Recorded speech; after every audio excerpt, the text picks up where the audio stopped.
घोड़े का, घास का, खेती करते हुए किसान का, झरने का फोटो खींचकर प्रोजेक्टर के माध्यम से गांव के लोगों की, उस टाइम ज़्यादातर हमारे जो इंडिया में रहने वाले लोग हैं गाँव में बसते, गाँव ही था, शहर अब हुआ है। ठीक है, उस चीज़ को जब देखते थे गांव के लोग तो बड़े खुश होते थे, क्योंकि आज तक वो देखे नहीं थे वो चीज़ को, ये कहाँ से फोटो खींच कर और हम सामने देख रहे, एकदम रियल लाइफ को देख रहे हैं, तो बड़ी खुश थे। धीरे धीरे इस बायोस्कोप का जमाना थोड़ा और ब्रॉड होते गया, बढ़ता गया, तो अब आया फिल्म के क्षेत्र में। फिल्म को आखिर के इसका निर्माता कौन है, इसके फाउंडेशन कौन है, किसने बनाया? तो चलिए अमृतलाल नागर जी क्या कहते हैं, तो उनकी जुबानी बस मैं दरिया में बोलने की बता रही हूँ। उम्मीद है आपको बेटा में घुस रहा होगा, घुस रहा है ना? यस मैम, घुस रहा है। चलो आगे बोलते हैं कि भारत में, बुक पे देखिएगा, भारत में इस नए काम को शुरू करने वाले पहले व्यक्ति एक सावे दादा थे। सबसे पहले व्यक्ति किसका नाम आया? सावे दादा थे।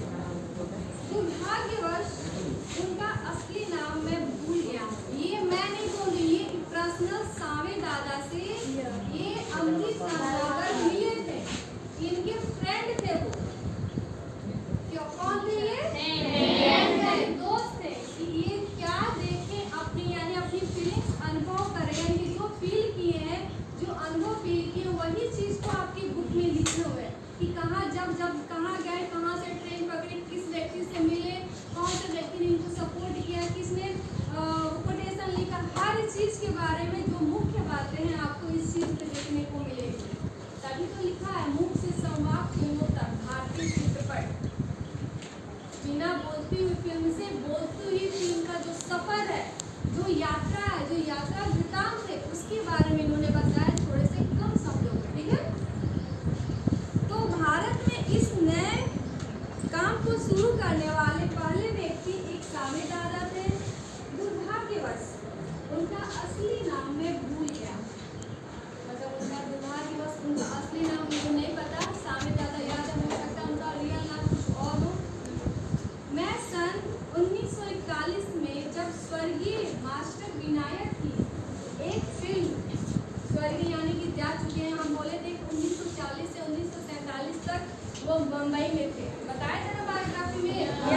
वो 1941 की बात है, अमृतलाल नागर बता रहे हैं कि मैं सन 1941 में जब स्वर्गीय यानी कि मर चुके हैं स्वर्गीय मास्टर विनायक की एक फिल्म संगम लिखने के लिए कोल्हापुर गया था, यानी कि संगम फिल्म कौन लिखे थे आपके?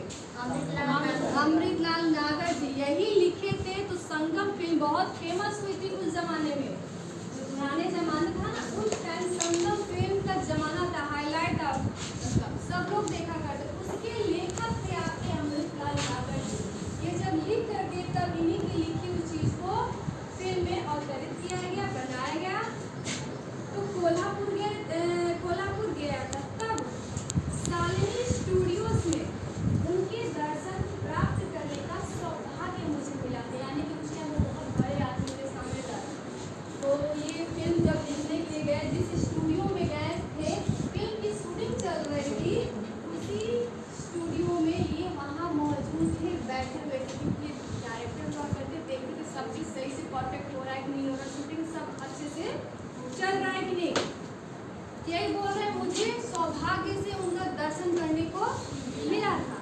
अब अमृतलाल नागर जी अब जब देखने को अवसर मिला था, तो अब ये अपनी आंखों देखे उस व्यक्ति सावे दादा का स्ट्रक्चर बता रहे अपने शब्दों के माध्यम से। हम लोग तो किसी ने नहीं देखा, लेकिन हम बता देंगे कि मान लो कि कोई यही लड़की हुई है, हम बता दें कि इसकी हाइट ऐसी, इसका नाम है, ये तो चंचल है, इसका नैन नक्श ऐसा, हम जैसे जैसे बताएंगे, जो पेंटर होता है वैसे बताएंगे, बिल्कुल तुम्हारा फिगर बना देंगे।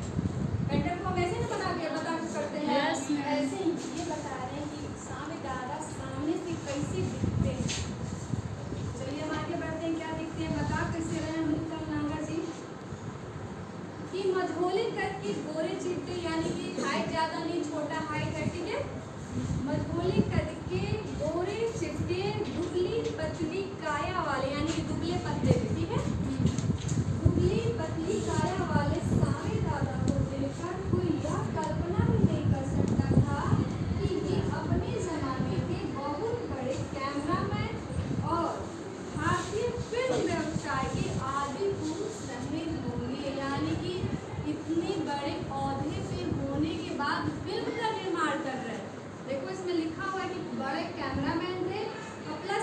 भारतीय फिल्म व्यवसाय यानी फिल्म का जो उद्योग होता है, जो कंपनी, उसके हेड ऑफ ऑनर थे और देखने में एकदम शालीन, दुबले पतले गोरे चिट्टे लिखा हुआ है, छोटे कद और एकदम सादी सी जिंदगी, एक कुर्सी पर जैसे का इस्लामी स्टूडियो और चुपचाप यहाँ बैठ कर और देख रहे, सो बिल्कुल नहीं।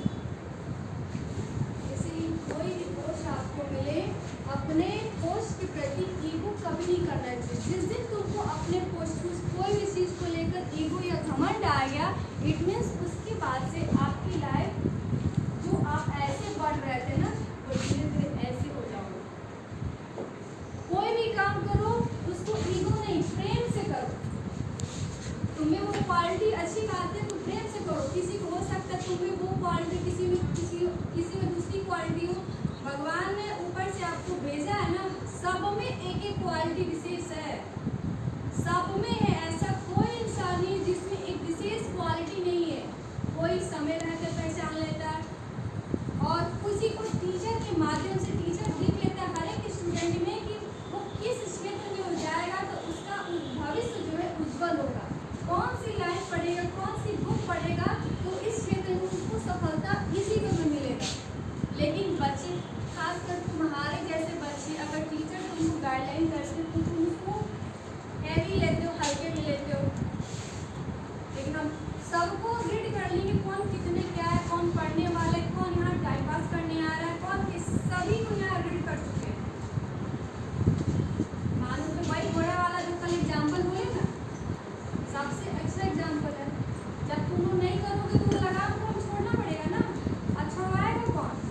घोड़ा जब जरा जबरदस्ती करता है, मानता नहीं है, तो अपनी बचाव में क्या करता है? जो घोड़े पे बैठता है छोड़ देता है, जाओ। छोड़ने का मतलब कि ना घर के रहोगे ना घाट के रहोगे। समझ में आ रही बात है? तो मझोले करके घोड़े चिट्टे दुबली पतली काया वाले सावे दादा को देखकर कोई यह कल्पना भी नहीं कर सकता था कि ये अपने जमाने के बहुत बड़े कैमरामैन और भारतीय फिल्म व्यवसाय के आदि पुरुष बने होंगे। मुझे तो अब याद नहीं कि सावे दादा कोल्हापुर के निवासी थे। अभी भी नहीं याद है कि वो कोल्हापुर में मिले, जरूर थे, लेकिन ये नहीं पता है कि मुझे याद है, काफ़ी लंबा टाइम हो गया है कि वो वहीं के थे, यानी कि याद ही नहीं है कि वो कोल्हापुर के थे या बम्बई या पुणे के। पर बम्बईया मार्का हिंदी में मज़े में बोल लेते थे, यानी कि जो व्यक्ति मुंबई क्षेत्र में रहा है, जिस प्रकृति में रहता है, उसका एडोप्टेशन ऑटोमेटिक हो जाता है।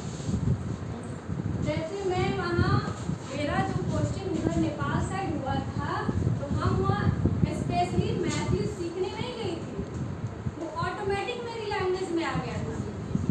जब बच्चों से हम कन्वर्सेशन करेंगे, बातचीत करेंगे, उनकी बातें हम कैसे समझेंगे? जब उनकी बातें हम समझेंगे तुम क्या बोल रहे हो, भाषा सबसे पहले। हम उनकी बातें जब तक नहीं समझेंगे, हम पढ़ाएंगे उसके भेजा के पार जाएगा। हम भी बोलते थे उनको कोई भेजा के ऊपर जाता था, वो सब तो समझ में नहीं करता था।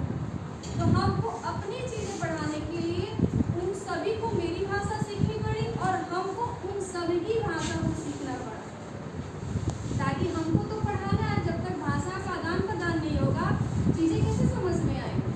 तो खुद ब खुद आ जाएगा। वैसे ही सावे दादा के अंदर आ गया था, मुंबई में जो भाषा चलती है उसके भाषा वो ऑटोमेटिक सीख चुके थे, इसलिए बोल रहे हैं पूरे के। पर बम्बईया मारता है हिंदी में मज़े में बोल लेते हैं। उन्होंने ल्यूमियन ब्रदर्स के प्रोजेक्टर, जो कि मैंने अभी पहले बोला, हाँ कुछ देर पहले उसका नाम लिया ना, कैमरे को आए थे, तो उन्होंने यूनियन ब्रदर्स के प्रोजेक्टर, फोटो डेवलप करने की मशीन या मशीनें खरीद कर भारत में इस धंधे का एक तरह से राष्ट्रीयकरण कर लिया था। यानी किसने किया था? सारे बाहर गए थे, यही गए थे अलग देश में, वहाँ देखे कि ये नई चीज़ है, हमारे इंडिया में होनी चाहिए, हमारे इंडिया के लोगों को देखने में ये अच्छा लगेगा, ये मनोरंजन का साधन है। कौन गया था? सावे दादा। आपको यहाँ क्लियर हो गया? तो मशीनें खरीदकर भारत में इस धंधे का एक तरह से राष्ट्रीय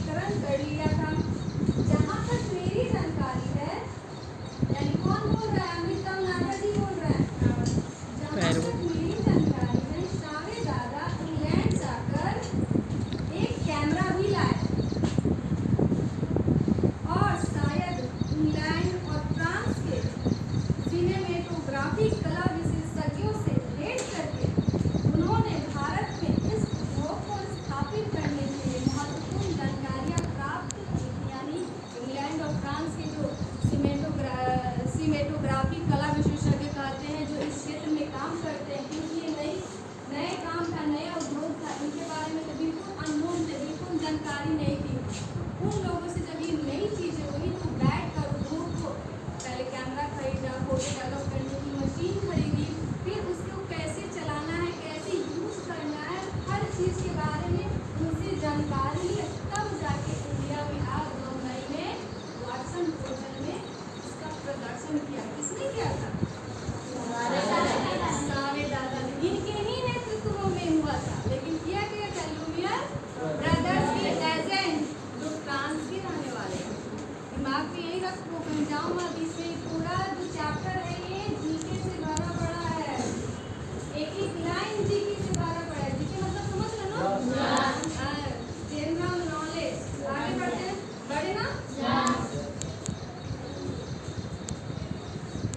शालिनी सिनेट्रॉन के एक कैमरे में लकड़ी जड़ी कुर्सी पर टांग चढ़ाए बैठे हुए चश्माधारी सावे दादा ने अपनी हल्की फुल्की नक्सुरी आवाज में मुझे उन प्रारंभिक अंग्रेज सिनेमेटोग्राफरों के नाम भी बातों के प्रसंग नहीं बतलाए थे। यानी कि सावे दादा ने ही सभी जगह विजिटिंग की थी, गए थे अलग अलग देश में, इससे जुड़े जानकारी भी इकट्ठी की थी। जो अंग्रेज अधिकारी से मिले थे उन सभी के बारे में जानकारी अपने अंदाज को दे, और बड़ी अच्छी आवाज और कैसे बैठे हैं उसका भी अंदाज आपको दिख रहा है कि पैर से पैर चढ़ा के बैठे हुए। कौन बैठा हुआ है? सावे दादा। और कैसे? इस शालिनी सिनेट्रॉन के एक कमरे में, यानी कमरे का भी वर्णन किया।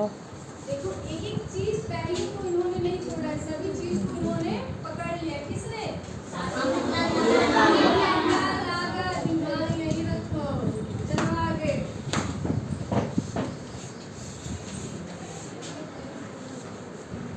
सावे दादा ने छोटी मोटी बहुत फिल्में बनाई, यानी बहुत सारी फिल्में बनाई।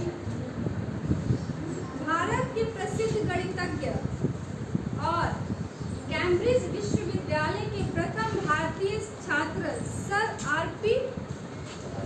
ब्राजवे, जो सन 1936 से 37 के लगभग लखनऊ विश्वविद्यालय के वाइस चांसलर भी हुए थे, उनके स्वागत उत्सव पर एक डॉक्यूमेंट्री फिल्म बनाई थी। यानी किसने बनाई थी? सावे दादा ने बनाई थी, जो भारत के प्रसिद्ध गणितज्ञ थे, जो कि कैम्ब्रिज विश्वविद्यालय के प्रथम भारतीय छात्र थे, जिसका नाम था, इसको अंडरलाइन कर लेना, सर आर.पी. ब्राजवे, जो कि वहाँ के प्रथम छात्र थे, कैम्ब्रिज विश्वविद्यालय में पढ़ते थे, गणितज्ञ थे। इनके जैसा गणितज्ञ कोई नहीं था मैथमेटिक्स, और यही मैथमेटिक्स जो सर आर.पी.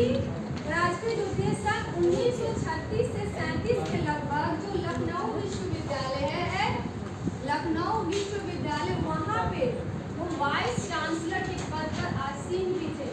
इन्हीं की जो यात्रा वृत्तांत है, इसी पर सावे दादा ने एक छोटी सी डॉक्यूमेंट्री फिल्म बनाई थी, इनकी लाइफ स्टाइल। समझ में आ रही बात है? इनके हम पूछेंगे इस चीज को 2-3 लाइन को अंडरलाइन कर लेना, और जब हम पूछेंगे तो खुद को करेंगे बढ़िया से।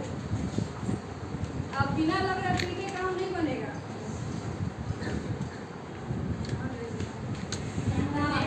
फिल्म बनाई थी इसी तरह। अब कैसे कैसे सावे दादा का जो चरित्र है, जो इनका इंडस्ट्री है, जो व्यवसाय है, कैसे धीरे धीरे प्रोग्रेस करता है, आगे बढ़ता है। चलो आगे बताते हैं। इसी तरह लोकमान्य तिलक, गोखले आदि देश के मान्य नेताओं पर भी फिल्में बनाई थी। उस टाइम के जो नेता हाईलाइटेड थे, जो अपने देश के लिए कुछ कर रहे थे, उन सभी लोगों पे सावे दादा ने फिल्म बनाई थी। ठीक है, मुझे यह भी याद पड़ता है कि भारतीय फिल्म उद्योग के जनक माने जाने वाले दादा साहेब फाल्के द्वारा बनाई गई फीचर फिल्म हरिश्चंद्र से पहले भी एक फीचर फिल्म बनी थी, उसका नाम शायद भक्त कुंडली था। कि अभी अब देखो फिल्म सेल्स कर रहे हैं कि देखो नाम कौन हाईलाइट किया था, कौन इंडिया में फिल्म के प्रति आकर्षित किए थे, सब चीज़ लाए थे, फोटो डेवलप करने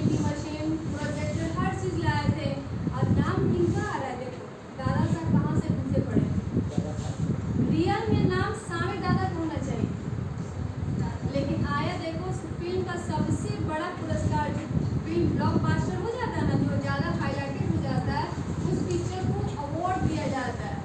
सबसे बड़ा अवार्ड होता है दादा साहेब फाल्के पुरस्कार, फिल्म के क्षेत्र में दिया जाता है। जो इसका फाउंडेशन निर्माण किए, इन्हें सबसे पहले इंडिया में फिल्म की शुरुआत की। फिल्म की शुरुआत कौन सी तुम्हारे अनुसार? नाम किनका आ रहा है? दादा साहेब फाल्के का, जो कि एकदम उनके साथ गलत हुआ करके अपनी फिल्म अनुभव शेयर कर रहे हैं। कौन कर रहा है?